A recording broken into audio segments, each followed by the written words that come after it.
क्या मीनाक्षी नटराजन वाले मामले में भाजपा से ज्यादा कांग्रेसियों की भूमिका है? कांग्रेस के अंदर हमें जो कागज मिले वो किसने दिए?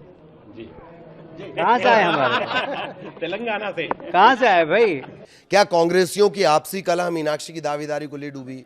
यहाँ के रिटर्निंग ऑफिसर ने फैसला दिया है, ये घोर असंवैधानिक है। क्या कांग्रेस पर भारी पड़ी है? कितनी छोटी बात है, कोई पंच सरपंच का भी फॉर्म भरता है तो क्या उसके आपराधिक रिकॉर्ड की जानकारी नहीं देना चाहिए? आखिर भाजपा तो भाजपा, कांग्रेस के नेता भी दबी और खुली जुबान में, कुछ दबी में कुछ खुली जुबान में अपनी पार्टी के नेताओं पर सवाल क्यों उठा रहे हैं? मध्य प्रदेश में मीनाक्षी नटराजन के साथ क्या राजनीति हुई? क्या कांग्रेस वाले इसमें शामिल हैं?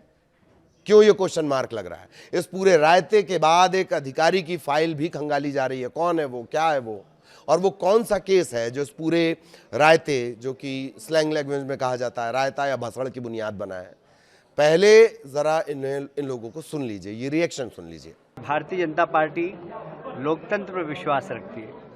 हम चुनाव नहीं हुए तो भी हमारे भाई लोकसभा सदस्य, राज्यसभा के सदस्य बने, और चुनाव होते तो भी बनते, इसलिए कि कांग्रेस के अंदर हमें जो कागज मिले वो किसने दिए? कहाँ से आए हमारे? तेलंगाना से। कहाँ से आए भाई? और इसलिए कांग्रेस की क्या स्थिति आप समझ सकते हैं। मतलब हमारे पास तेलंगाना का कागज आ रहा है, तेलंगाना में सरकार इनकी है, सरकार इनकी है, तो आप समझ सकते हैं आप कि हमें कांग्रेस के ही लोगों ने जानकारी दी होगी, हमारे पास तो कोई जानकारी थी नहीं। तो कांग्रेस की ये स्थिति है, ये भले बेंगलोर ले जाएं या लंदन ले जाएं, चुनाव हम जीतते क्योंकि सभी देश की जनता को मोदी जी पे विश्वास है। जहाँ तक हम लोगों का सवाल है, ये स्पष्ट है, थोड़ा साइड नीचे कर लो हम सर। लोगों ने एकजुट होकर ये लड़ाई लड़नी है। दूसरा, जो यहाँ के रिटर्निंग ऑफिसर ने फैसला दिया है, ये घोर असंवैधानिक है और उसमें ये हकीकत है कि बहुत ही पक्षपात तरीके से उन्होंने ये निर्णय दिया है।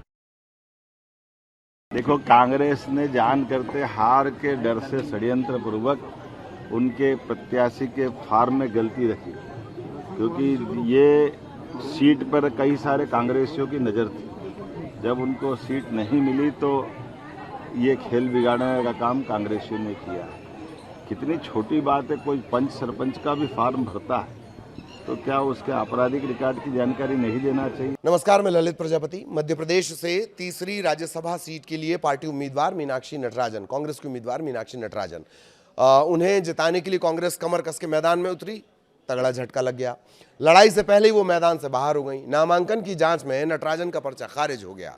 पर्चा खारिज होने के बाद से मध्य प्रदेश के राजनीतिक और प्रशासनिक गलियारों में तरह तरह की कहानियां गूंज रही हैं, तरह तरह के किस्से निकाले जा रहे हैं।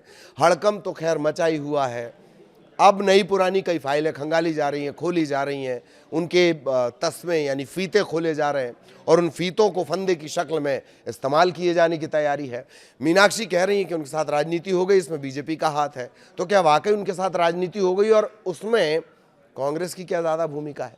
नामांकन पत्र की जाँच के दौरान बीजेपी ने शिकायत पेश की कि मीनाक्षी नटराजन ने अपने हलफनामे में तेलंगाना के हैदराबाद कोर्ट में लंबित एक मामले की जानकारी छिपाई है।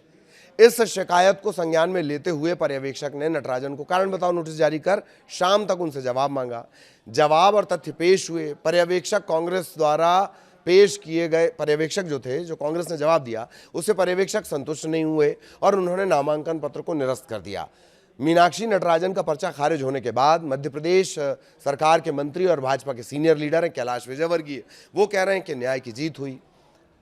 हमारे महेश केवट को रामलला का आशीर्वाद मिल गया। चुनाव होते तो भी वे राज्यसभा के सांसद बनते। हालांकि उनका बयान आपने अभी पूरा सुना, मैं फिर से कोट कर रहा हूं। उन्हीं के बयान में तो खेला है। उनसे पूछा गया कि तेलंगाना केस से जुड़े कागज कहां से मिल गए, तो विजयवर्गीय ने कहा कांग्रेस की ऐसी स्थिति आप समझ सकते हैं, हमें कांग्रेस के लोगों ने जानकारी दी। सुधांशु त्रिवेदी का बयान भी आपने सुना, वो भी कह रहे हैं कि मदद तो वहीं से मिली थी। तो मीनाक्षी नटराजन का पर्चा खारिज होने के बाद जितने मुंह उतनी बातें हो रही हैं। सवाल यह भी कि तेलंगाना प्रदेश कांग्रेस कमेटी के अध्यक्ष और एमएलसी महेश गौड़ भोपाल आए थे, किन कांग्रेस से मुलाकात की, कांग्रेस आलाकमान इसकी पड़ताल करा ले, पर्चा खारिज होने का सारा सच सामने आ जाएगा, ये कहा जा रहा है बीजेपी की तरफ से। मीनाक्षी नटराजन, एक बात और, तेलंगाना कांग्रेस की वो प्रभारी हैं।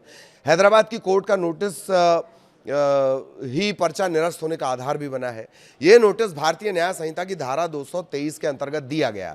नोटिस में तारीख 17 सितंबर 2025 दर्ज है। अच्छा, मोटा मोटी फटाफट जान लीजिए बीएनएस भारतीय न्याय संहिता धारा 223 क्या है।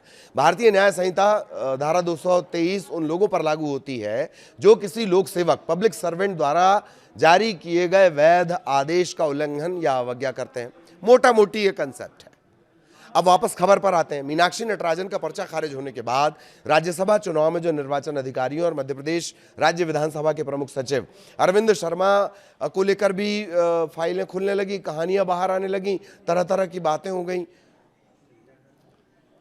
एक खबर के पोर्टल के मुताबिक ये कहानी कुछ ऐसी है कि लोकसभा में निदेशक के पद पर पदस्थ रहे शर्मा का रिटायरमेंट जनवरी 2025 में होना था। रिटायरमेंट के 3 महीने पहले वो मध्य प्रदेश लाए गए। रिटायरमेंट की तारीख के 5 दिन पहले मध्य प्रदेश विधानसभा सचिवालय में उनका संविलियन हो जाता है। लोकसभा में जो रिटायरमेंट की आयु है वो कितनी है? 60 साल है। मध्य प्रदेश विधानसभा में रिटायरमेंट की आयु क्या है? 62 साल है, 2 साल एक्स्ट्रा। पहले वो सचिव थे। प्रमुख सचिव एपी सिंह के रिटायरमेंट के बाद इस पद पर पदोन्नत कर दिए गए। राज्यसभा चुनाव के लिए सहायक निर्वाचन अधिकारी बनाए गए अधिकारी को लेकर भी बातें हो रही हैं। पुलिस सेवा से विधानसभा में डेपुटेशन पर आए शर्मा को ही ARO क्यों बनाया गया? अब ये पूछा जा रहा है, पूछा ही जाएगा भाई। अब तो तमाम तरह के सवालात पूछे जाएंगे। ये भी सवाल हो रहा है कि विधानसभा सचिवालय के उस अधिकारी को दायित्व क्यों नहीं दिया गया जिसके पास चुनाव कराने का अनुभव है। कांग्रेस नेता मीनाक्षी नटराजन भारतीय जनता पार्टी पर तमाम तरह के आरोप लगा रही हैं। उनका तो कहना यह है कि जब संख्या बल नहीं है फिर भी तीसरा उम्मीदवार खड़ा किया। क्रॉस वोटिंग की बातें कही जा रही थी। कांग्रेस की एकता तोड़ने की कोशिश की, नाकाम हो गई, तो फिर उन्होंने ये पूरा केस खड़ा करके और इस तरह से उनका जो नामांकन है वो रद्द करवा दिया गया। वो ये कह रही हैं, वो ये भी कह रही हैं वो कोई आपराधिक मामला ही नहीं है जिसकी जानकारी दी जाए। अदालत ने शिकायत पर संज्ञान ही नहीं लिया, कोई औपचारिक मामला तक दर्ज नहीं है, इसलिए उन्होंने हलफनामे में जानकारी नहीं दी। और भी बहुत सारे बयान उनके आए हैं, हम मौलिक तौर पर इसी के इर्द गिर्द हैं। पूर्व मुख्यमंत्री और कांग्रेस के वरिष्ठ नेता कमलनाथ कह रहे हैं कि घटनाक्रम बता रहा है कि भारतीय जनता पार्टी देश में लोकतंत्र संविधान की हत्या कर रही है। कांग्रेस अन्याय के खिलाफ संघर्ष करेगी। सीनियर एडवोकेट हैं विवेक तनखा, कांग्रेस के सांसद भी हैं। अब वोट चोरी से नेक्स्ट लेवल पर सीट चोरी का सिलसिला है। मीनाक्षी नटराजन का राज्यसभा नामांकन निरस्त नहीं हुआ है, प्रजातंत्र की हत्या हुई है। अंग्रेजी में एक लाइन लिख रहे हैं, this is nothing but murder of democracy. तो ये बयान मैंने मोटा मोटी आपको बता दिए ये समझने के लिए। कुछ बयान आपने सुन भी लिए, कुछ बयान आपने जान भी लिए, सिर्फ केस को समझने के लिए। अभी क्या अपडेट है उस पर भी नहीं जाना। अब सवाल ये है कि वो मामला क्या है, उस मामले को लेकर चर्चाएं, जिस मामले को लेकर ये सारा आधार बनाया गया नामांकन रद्द करने का, वो जान लीजिए।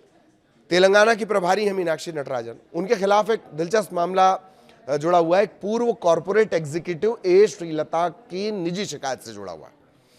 सबसे पहले 2022 में राज्य कांग्रेस के नेता कुंभम शिवकुमार रेड्डी के व्यवहार को लेकर शिकायत दर्ज कराई गई। श्रीलता का आरोप कि कुछ राजनीतिक नेताओं ने या तो राजनीतिक संरक्षण दिया या फिर उनके आरोपों की जानकारी होने के बावजूद कोई कार्रवाई नहीं की।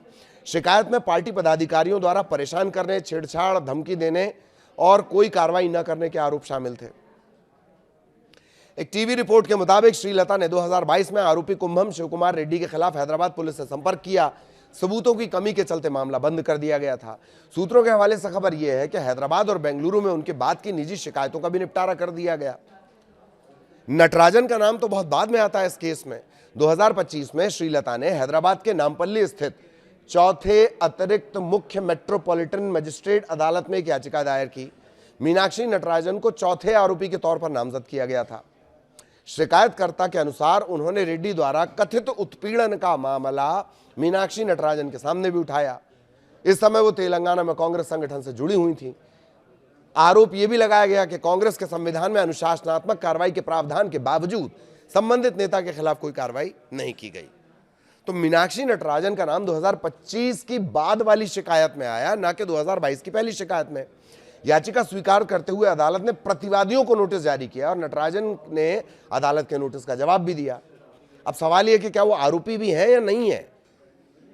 रिपोर्ट यह कहती है भारतीय न्याय संहिता बीएनएस के नए प्रावधानों के मुताबिक मीनाक्षी नटराजन और अन्य लोग आरोपी नहीं हैं, प्रतिवादी हैं। बहुत माइनर सा ये फर्क है, बहुत कानून में आपको अंदर जाने की जरूरत नहीं, लेकिन वो आरोपी नहीं है, प्रतिवादी हैं, क्योंकि अदालत ने अब तक मामले का संज्ञान नहीं लिया है, सुआ मोटो नहीं लिया है। मामला अभी शुरुआती चरण में है, सुनवाई का इंतजार किया जा रहा है। रिपोर्ट यह बता रही है कि भारतीय नागरिक सुरक्षा संहिता 2023 की धारा 223 के तहत मीनाक्षी नटराजन के साथ एक प्रतिवादी रेस्पोंडेंट के तौर पर व्यवहार किया गया, ना कि आरोपी के तौर पर।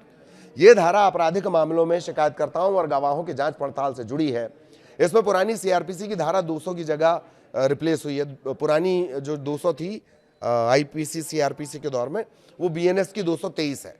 इस कानून के तहत किसी मामले में आगे बढ़ने से पहले मजिस्ट्रेट के लिए शिकायतकर्ता के शपथ पर जांच करना जरूरी है। नटराजन के वकील का यह भी कहना है कि उनके खिलाफ कोई आपराधिक मामला नहीं है।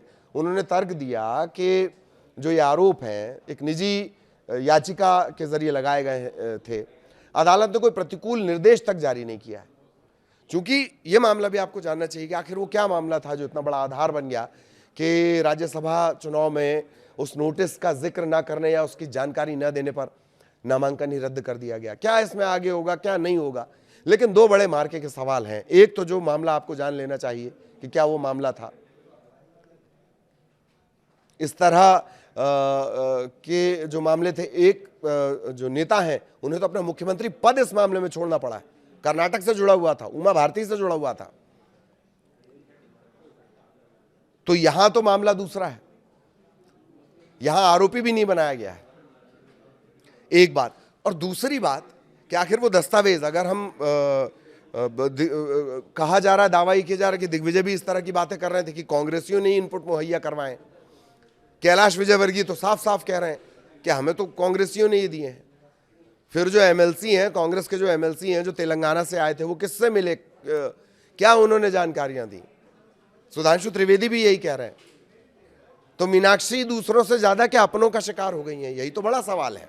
उनके साथ जो राजनीति हुई, क्या वो सिर्फ बीजेपी ने ही की या बीजेपी से ज्यादा अपनी पार्टी ने की? इसी को लेकर ये पूरी जानकारी हमने आपको दी है। सवाल अब खड़े हो रहे हैं। उम्मीद है कि वक्त के साथ इनका भी जवाब मिलेगा। नमस्कार।